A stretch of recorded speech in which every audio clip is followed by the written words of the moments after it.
की गई है। अमेरिका ने भी रूस पर कार्रवाई मजीद सख्त की है और अमेरिका ने फिलवक्त 12 रूसी डिप्लोमेटों को और उनके स्टाफ को यूएन मिशन से बाहर निकालने की मांग की है। अमेरिका की तरफ से यह मांग रखी जा रही है कि 12 यूएस डिप्लोमेट्स जो यूएन के अंदर है उन्हें जी सस्पेंड किया जाए, उन्हें बाहर निकाला जाए। और ये लेटेस्ट डेवलपमेंट तब हो रही है जब यूक्रेन रूस के बाद आज छठा दिन है जी तनाव का।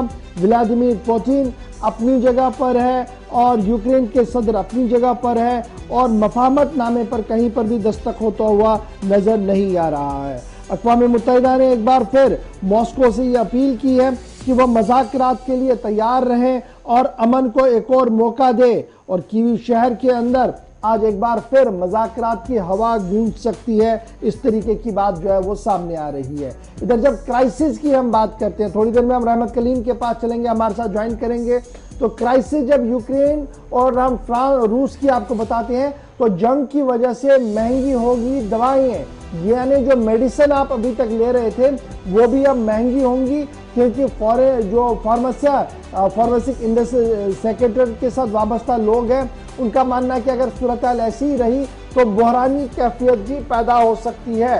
एक हफ्ते से जारी जंग के दौरान अब 470 रुपया फी किलो तक पहुंच गया है जी वो खाम दवाइयां जिन्हें आलमी मंडी में खरीदा जा रहा था, और लगातार ये बढ़ाव जो है वो बढ़ रहा है। और दवाइयां महंगी होने का पूरा खतरा जो है वो सिर्फ यूक्रेन और रूस के अंदर नहीं होगा बल्कि पूरी दुनिया में इसका असर जो है वो देखने को मिल सकता है। इसके साथ साथ जहां फार्मा सेक्टर्स की हम बात करें तो पेट्रोल और डीजल की दाम भी आसमान को छू रहे हैं, लेकिन ओपेक की तरफ से इस बात का ऐलान कर दिया गया कि इस जंग की वजह से मजीद हालात को खराब होने नहीं दिया जाएगा और मुकम्मल तौर पर इस पर नजर रखी जाएगी।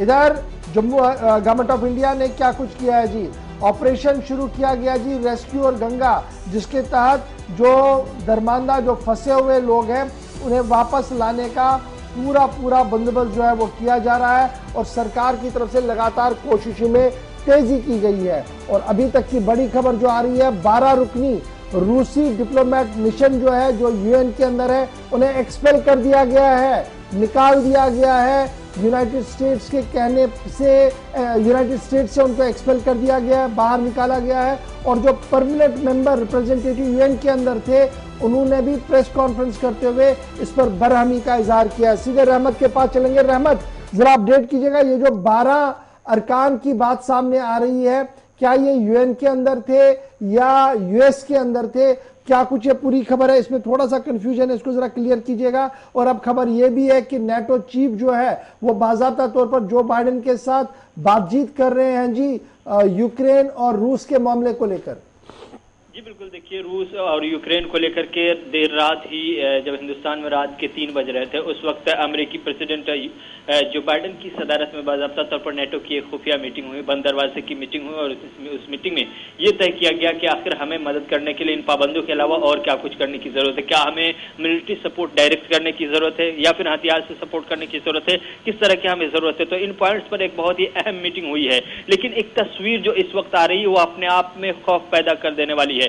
वो तस्वीर ये है कि कीव जो राजधानी है यूक्रेन की, जो हमारी स्क्रीन पर अभी तस्वीर चल रही है, ये कीव जो राजधानी है हमारे यूक्रेन की, उससे 64 किलोमीटर की दूरी पर जो फौज का एक लंबा काफिला है हथियारों से बंद रूसी फौज का, वो बता रहा है कि कहीं न कहीं अगले कुछ घंटों में कीव के अंदर बड़े पैमाने पर जंग हो सकती है और कीव को कब्जा करने का जो दावा किया जा रहा है कि जो कोशिश की जा रही है उसकी तरफ बढ़ता हुआ ये रूस की जानिब से पहला और सबसे बड़ा और अहम कदम है। तो अब से कुछ घंटों में, जो माहिरीन का मानना है, जो इनपुट्स आ रहे हैं कि अब से कुछ घंटों बाद कहीं न कहीं कीव जो राजधानी है यूक्रेन की वहां सख्त जंग छिड़ सकती है, क्योंकि जो अब मिशन बचा हुआ है रूस के पास वो सिर्फ और सिर्फ कीव पर कब्जा करना या वहां पर अपने आप को कहीं न कहीं डोमिनेट करने का पोजीशन बाकी रह गया है। बाकी बेशतर हिस्सों में कहीं न कहीं हम देख रहे हैं कि रूसी फौज मौजूद है, वहां डोमिनेट करता हुआ दिखाई दे रहा है। वहां से जो शहरी हैं वो या तो बंकर में हैं या फिर भाग निकले हुए हैं। वहां पे कुछ फौजें हैं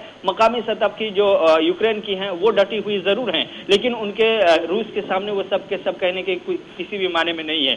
नतीजे में हम जो देख देख रहे हैं, छठा दिन होने के बावजूद भी अब भी बातचीत के दरवाजे जरूर खुले, लेकिन वहां से कोई बड़ी खबर अच्छा जी, देखने को नहीं मिली। रहमत, आपका ये मानना है कि आने वाले 2 से 3 घंटे जो है वो रूस यूक्रेन जंग के अंदर एक बड़ा फैसला होगा, क्योंकि कैफ जैसी बड़े शहर पर भी कब्जा होगा, और ये वो मामला नहीं रहा जहां पर हम ये कह रहे थे कि सिर्फ 2 इलाकों को तस्लीम करने के बाद मामला खत्म होगा। अब ये पूरा यूक्रेन जाता हुआ नजर आ रहा है। एक तो ये है, और दूसरा ये जो दबाव बनाने की कोशिश की जा रही है रूस पर, बेलारूस पर, दोनों पर, कभी रग्बी एसोसिएशन से बाहर, कभी फीफा वर्ल्ड कप से बाहर, कभी वहां पर सस्पेंशन, कभी यूएन के जो रिप्रेजेंटेटिव्स है वहां से उनको बाहर निकालने की कोशिश हो रही है।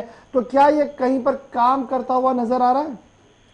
जी देखिए, बिल्कुल ये कहीं पर कुछ भी काम करता हुआ रूस के खिलाफ नहीं नजर आ रहा, क्योंकि रूस एक बड़ा मुल्क है और एक व्लादिमीर पुतिन की एक जो इंतजामी उम्र रही है, एक एक्सपीरियंस रहा है, एक लंबा एक्सपीरियंस रहा है। उसे पता था कि जब इतनी बड़ी कार्रवाई करने जा रहे हैं तो इसके क्या क्या नतीजे हो सकते हैं। इसीलिए हमें उस बयान को याद करना होगा जो सबसे पहले उन्होंने दिया था जब वार का ऐलान किया था।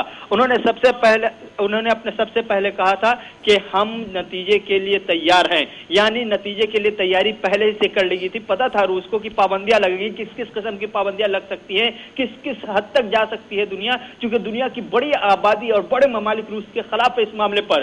तो रूस को पहले ही से अंदाजा था कि इस तरह की पाबंदियां लग सकती हैं। उन तमाम पाबंदियों को टैकल करना कैसे करना है, सामना कैसे करना है, उन तमाम हवालों से रूस ने कुछ हद तक बैकअप के तौर पर तैयारियां जरूर की हैं। हाँ, ये है कि दुनिया ये दिखा रही है कि यूक्रेन में जो कुछ हो रहा है, रूस जो कुछ कर रहा है, वो किसी भी नईये से इंसानियत के हक में नहीं है, किसी भी नईये से मुनासिब नहीं है, जायज नहीं है। इसलिए हम रूस के खिलाफ है और हमारे बस में जो भी है, हमारे पास जो भी है, जिस तरह से हम कार्रवाई कर सकते हैं, सपोर्ट कर सकते हैं यूक्रेन को, वो कर रहे हैं। इसीलिए हमने देखा कि फुटबॉल की बात हो, रग्बी की बात हो या फिर दूसरे स्पोर्ट्स हो, वो सब के सब ऑर्गेनाइजेशन ने बाहर निकल करके रूस पर पाबंदी लगाई है। खुद रूस के जो प्रेसिडेंट है उनको जहां जहां जिस ऑर्गेनाइजेशन से, जिस स्पोर्ट्स से उन्हें अवार्ड्स मिले थे, उन्हें बाकायदा तौर पर एजाज मिला था, वो सब के सब वापस लेने का ऐलान जरूर किया गया। इससे कोई बहुत बड़ा फर्क नहीं पड़ता। ये भी आ रही थी कि बेलारूस के जो सदर है वो नेटो के जिम्मेदारों के साथ मिल रहे हैं और कुछ पेपर्स पर दस्तखत किए जा रहे थे, और ये माना जा रहा था कि शायद